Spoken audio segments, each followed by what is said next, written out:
Assalamualaikum warahmatullahi wabarakatuh. Perkenalkan, saya Isa Zulfaida Arini dan rekan saya Dwi Arifianto. Kami akan mepresentasikan tugas UAS mata kuliah Pasar Uang dan Pasar Modal Syariah dengan judul Analisis Makro Industri Fundamental dan Analisis Teknikal terhadap keputusan pembelian virtual saham di Stockbit. Yang pertama adalah analisis makro. Dalam analisis makro, hal-hal yang harus diperhatikan adalah keadaan ekonomi dunia dan keadaan ekonomi makro dalam negeri. Langsung saja, yang pertama adalah ekonomi dunia. Pada rentang tahun 2020 dan 2021, telah terjadi pandemi COVID-19. Namun di tahun 2021, lockdown dan pembatasan kegiatan yang mulai longgar membawa pemulihan ekonomi yang lebih lanjut di tahun 2021.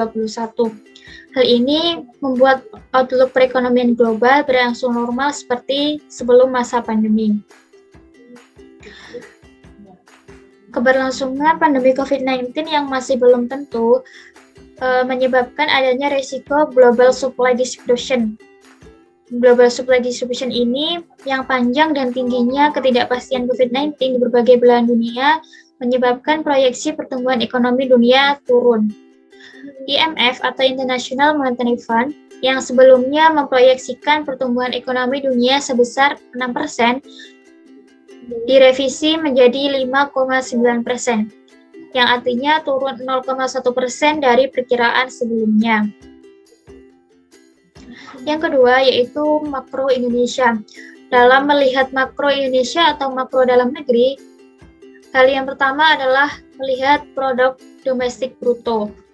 Di sini sudah ada gambar grafik produk domestik bruto dari tahun 2019 hingga tahun 2021. Dari gambar tersebut dapat disimpulkan bahwa pertumbuhan PDB mengalami penurunan dalam 3 tahun terakhir. Hal ini dikarenakan melemahnya konsumsi atau daya beli masyarakat dan kinerja impor yang terkontraksi dalam seiring dengan pandemi COVID-19. Dengan pandemi COVID-19 ini berdampak pada kurang bagusnya terhadap investasi. Namun pada triwulan 2 2021, grafik PDB menunjukkan kenaikan yang artinya membaik dengan terkontraksi sebesar 7,07%, yang artinya lebih baik dibandingkan dengan triwulan sebelumnya.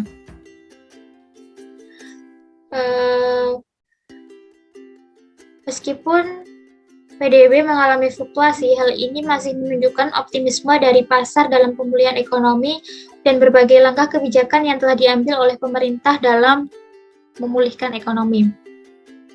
Yang kedua adalah inflasi. Di sini kami mencantumkan tingkat inflasi dari bulan Januari hingga November 2021. Dari data di atas, maka dapat disimpulkan bahwa inflasi tahun 2021 mengalami fluktuasi. Namun di akhir tahun 2021, inflasi mengalami kenaikan dibanding pada tahun 2021 di awal. Hal ini menjadi sinyal negatif bagi perusahaan, karena biaya produksi perusahaan akan lebih besar daripada peningkatan harga. Jika hal ini terjadi, maka profitabilitas yang akan diperoleh perusahaan akan semakin kecil.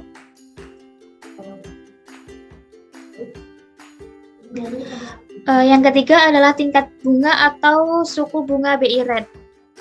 Di sini sudah ada data yang bersumber dari Badan Pusat Statistik Indonesia yang dapat disimpulkan bahwa dalam tahun 2021, suku bunga BI rate hanya mengalami penurunan sebanyak 1 kali sebesar 25% dan bertahan hingga bulan Desember 2021 di BI 7 daerah terakhir stagnan di 3,50%. Dengan tingkat suku bunga yang rendah, ini akan menaikkan nilai perusahaan sehingga harga saham juga akan ikut naik. Hal ini dikarenakan biaya modal perusahaan berkurang dan menaikkan profitabilitas perusahaan secara langsung yang juga akan menurunkan beban bunga. Selanjutnya adalah kurs rupiah. Data kurs rupiah dapat dilihat pada web Bank Indonesia. Di sini tidak kami cantumkan. Dari data BI dapat disimpulkan bahwa kurs rupiah terhadap dolar pada Oktober sampai Desember 2021 mengalami fluktuasi. Awal Oktober berbeda dengan keadaan di akhir 20 Desember. Berbeda pada keadaan di akhir Desember 2021, di mana nilai tukar Indonesia terapresiasi terhadap dolar menjadi sebesar Rp14.255. Menguatnya nilai tukar rupiah terhadap US dollar merupakan tanda positif bagi perusahaan, karena perusahaan akan mampu menurunkan biaya impor bahan baku untuk produksi. Selain itu, menguatnya rupiah juga dapat menurunkan suku bunga yang berlaku. Selanjutnya, dalam melihat makro dalam negeri adalah anggaran defisit. Dalam rancangan anggaran pendapatan dan belanja negara tahun 2021, defisit anggaran diproyeksi sebesar 5,7% atau 1.006,4 triliun. Kementerian Keuangan memperkirakan defisit anggaran berada pada kisaran 5,2 hingga 5,4%. Yang ini artinya lebih kecil dari target yang telah ditetapkan. Anggaran defisit yang lebih kecil ini merupakan sinyal positif bagi perekonomian karena negara akan menurunkan jumlah mata uang yang beredar. Yang keenam adalah neraca pembayaran dan neraca perdagangan. Dari data yang telah kami sajikan, dapat disimpulkan bahwa surplus neraca perdagangan dan pembayaran memberikan sinyal positif bagi pemodal, dan sebaliknya jika defisit, maka hal tersebut menjadi sinyal negatif bagi pemodal, karena harus dibiayai dengan menarik modal asing dan tingkat suku bunga harus dinaikkan. Dari data tersebut disimpulkan bahwa nilai neraca pembayaran mengalami surplus pada triwulan 3 2021. Ini artinya bahwa negara lebih banyak melakukan ekspor dibanding dengan impor. Ini menjadi sinyal positif bagi investor untuk memulai investasi karena ekonomi dalam keadaan yang sangat baik. Untuk analisis yang kedua adalah analisis industri. Pada dasarnya, analisis industri adalah penilaian terhadap peluang dan ancaman lingkungan kompetitif yang mempengaruhi profitabilitas industri, dan juga akan berpengaruh terhadap laba yang akan didapat oleh perusahaan. Dari analisis peluang dan ancaman tersebut, kita sebagai investor dapat menentukan strategi tepat yang akan menguntungkan dalam jangka panjang. Di sini untuk analisis industri, kami mengambil contoh dan mempresentasikan dengan industri kesehatan dan penyedia jasa kesehatan.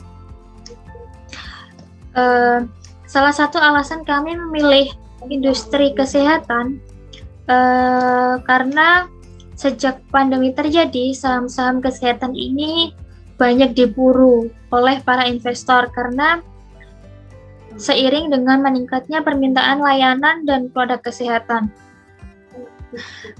Ini berlaku juga bukan hanya industri yang menyediakan jasa kesehatan, tapi juga produk-produk kesehatan seperti jamu, obat-obatan, dan lain-lainnya. Terlebih, perkembangan pandemi yang terus memunculkan varian baru seperti Omicron pada saat ini menyebabkan permintaan layanan kesehatan dan jasa kesehatan akan semakin tinggi juga. Selain itu, prospek ke depan meskipun pandemi ini berakhir atau tidak, masyarakat pun masih membutuhkan layanan kesehatan. Dan berikut adalah saham-saham yang kami jadikan evaluasi.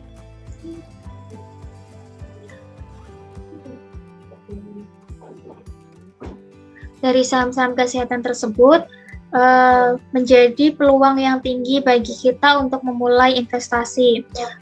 Hal itulah yang menyebabkan kami untuk mengambil keputusan mengambil dan membeli salah satu saham industri kesehatan. Selanjutnya adalah analisis fundamental. Analisis fundamental merupakan metode analisis saham dengan menganalisa data atau informasi yang berhubungan dengan kinerja perusahaan pada umumnya. Dalam analisis fundamental melibatkan laporan keuangan yang menjadi sumber utama dan menggunakan rasio-rasio saham. Dalam hal ini, kami menggunakan rasio ROA, ROE, EPS, PR, dan Golden Ratio. Berikut adalah saham-saham yang kami ambil dengan menggunakan analisis fundamental. Jika dilihat dari rasio earning per share atau EPS, menunjukkan bahwa perusahaan tersebut juga mengalami pertumbuhan.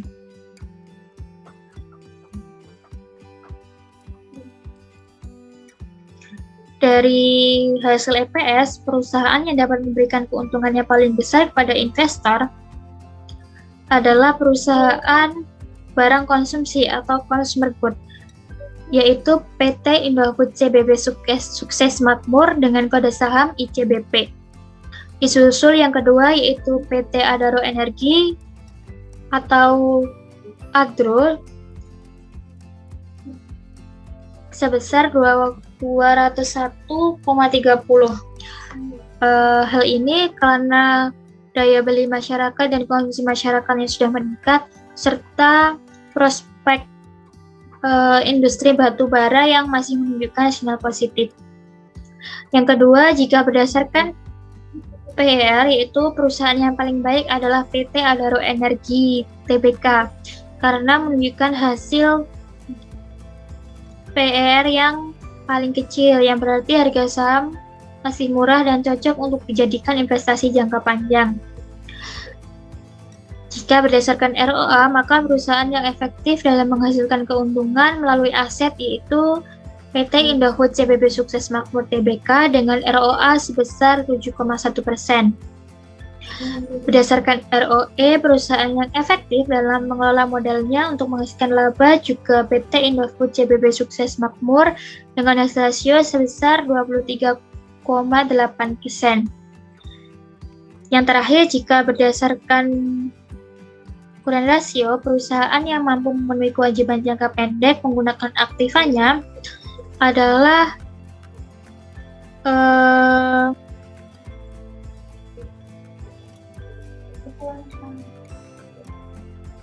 Bukalapak.com Tbk dengan hasil rasio sebesar 25,02%. Selanjutnya akan dijelaskan oleh rekan saya, Dwi Arifianto. Saya akan melanjutkan tentang pembahasan yang sudah diterangkan sebelumnya.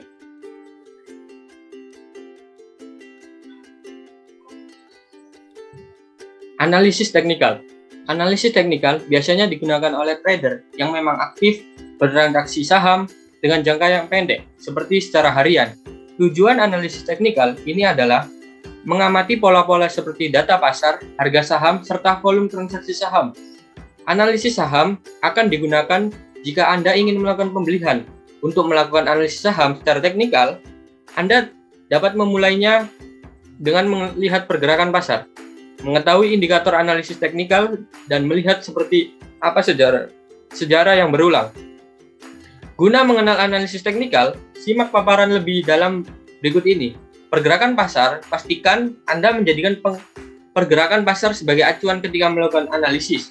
Pergerakan pasar sendiri merupakan gambaran kondisi yang terjadi. Pergerakan pasar sendiri dapat disebabkan oleh sejumlah faktor seperti bencana alam, politik, serta kondisi psikologis pelaku pasar. Indikator analisis teknikal.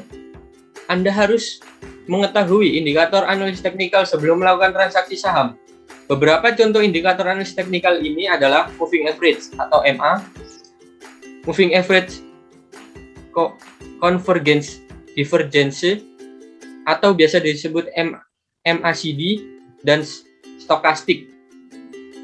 Sebelum lanjut ke analisis teknikal beberapa saham yang kami beli, kami menjelaskan bahwasanya kami hanya menggunakan analisis teknikal yang cukup sederhana.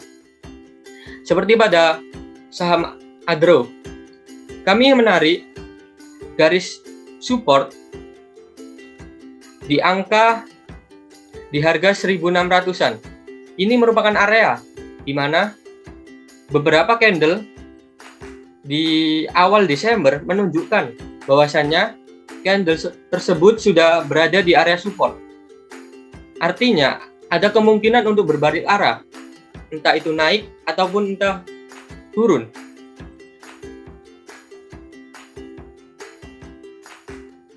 Dari hasil yang kita amati secara teknikal, saham Adro mengalami kenaikan. Hal itu terjadi pada awal Desember. Dilihat ada salah satu candle yang membalikkan arah atau memantul, sehingga potensi naiknya cukup tinggi. Bisa dilihat ketika tanggal 12 Desember, harga tertingginya yaitu 1.840 per lot. Artinya, Adaro secara teknikal mengalami uptrend atau kenaikan yang sangat signifikan. Untuk saham kedua yaitu saham Buka atau perusahaannya yaitu Bukalapak. Kami juga menarik dua garis, yaitu garis support dan juga garis resisten.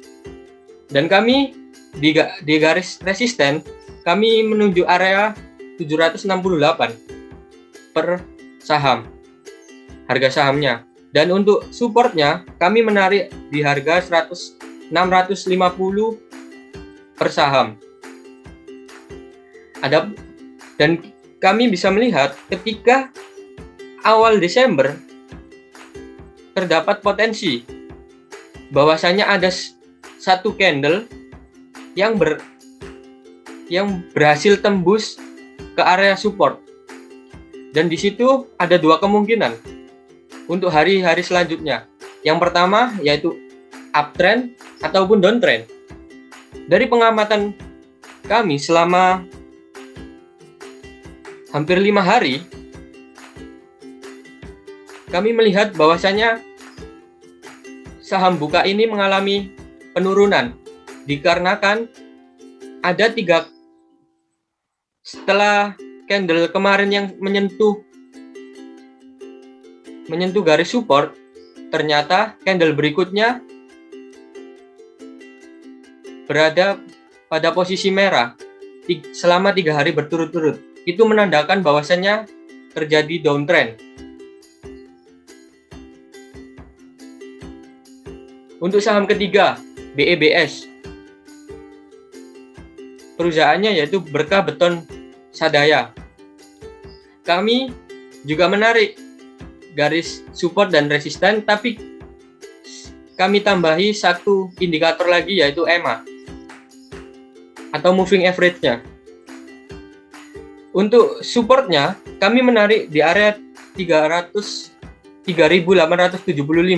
Sedangkan area resistennya di harga 4.975.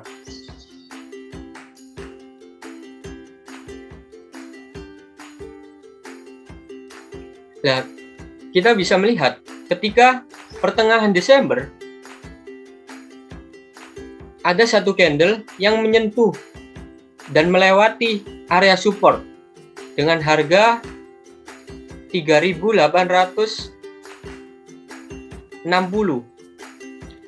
Dan ini cukup menunjukkan bahwasanya ada potensi antara uptrend ataupun downtrend.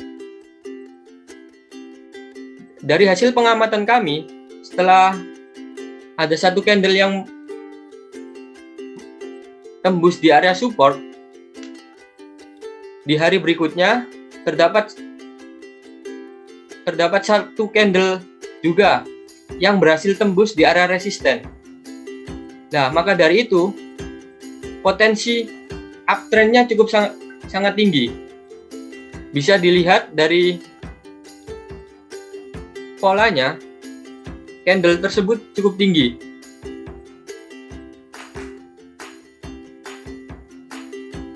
Untuk indikator EMA-nya sendiri, kita menggunakan 3 indikator EMA, yaitu 5, 10, dan 20. Dan pada pertengahan Desember, EMA 10 berhasil melewati EMA 5, yang artinya ada sebuah potensi bahwasannya saham tersebut akan mengalami kenaikan. Dan EMA 20 menunjukkan kenaikan tren yang sangat potensi. Dan juga berhasil melewati area resisten.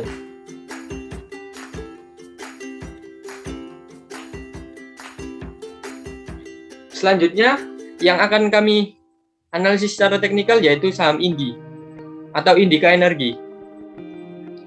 Pada saham ini, kami juga menarik support dan resisten dan juga menambahkan EMA.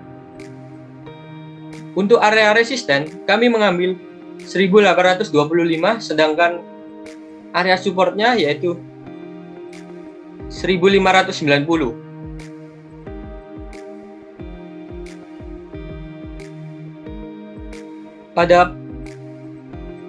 Pada pertengahan bulan Desember menunjukkan bahwasanya ada satu candle yang cukup panjang dan berhasil tembus di area support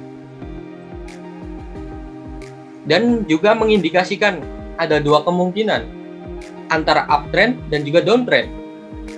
Setelah kita mengamati 2 hari setelahnya, kami melihat potensi yang sangat terlihat yaitu dia akan mengalami downtrend atau penurunan harga.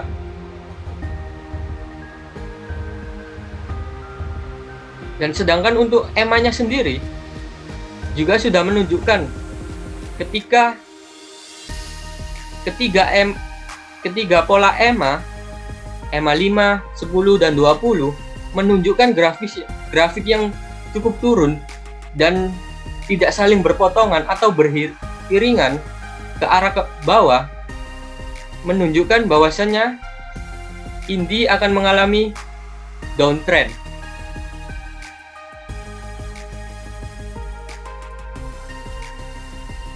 Berikut ringkasan jual beli di Stockbit yang sudah kami terapkan. Untuk yang pertama, saham Adaro, kami membeli di harga 1.600-an. Dengan status masih kami hold. Dan yang kedua, WSKT atau Waskita. Kami beli dengan harga 720. Dengan status sampai sekarang masih kami hold. ICBP atau Indofood, kami beli dengan harga 8.825, status masih kami hold. TBIG, kami beli dengan 3.080, status kami hold. BEBS, kami beli dengan 3.890, dan kami jual 4.120. Dengan status kami mendapatkan profit. Sedangkan untuk BABP 180 kami beli dan kami jual di harga 240. Dengan status kami mendapatkan profit. Sedangkan untuk saham Buka kami beli di harga 600 dan kami jual di harga 440. Dengan status cut loss atau loss. Sedangkan untuk INDI sendiri, kami beli dengan 1.560 dan kami jual 1.460 dengan status cut loss ataupun loss.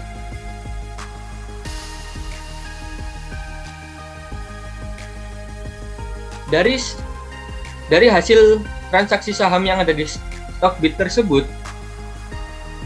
berikut ini adalah hasil portofolio kami. Bahwasanya dengan modal 100 juta, kami selama hampir 1 bulan, kami mendapatkan keuntungan 0,21% profitnya. Dan keuntungan yang kami dapat 175 Jadi, portofolio yang kami pegang 100 juta 175.000. Sekian yang bisa saya sampaikan bersama rekan kami. Kurang lebihnya mohon maaf. Wassalamualaikum warahmatullahi wabarakatuh.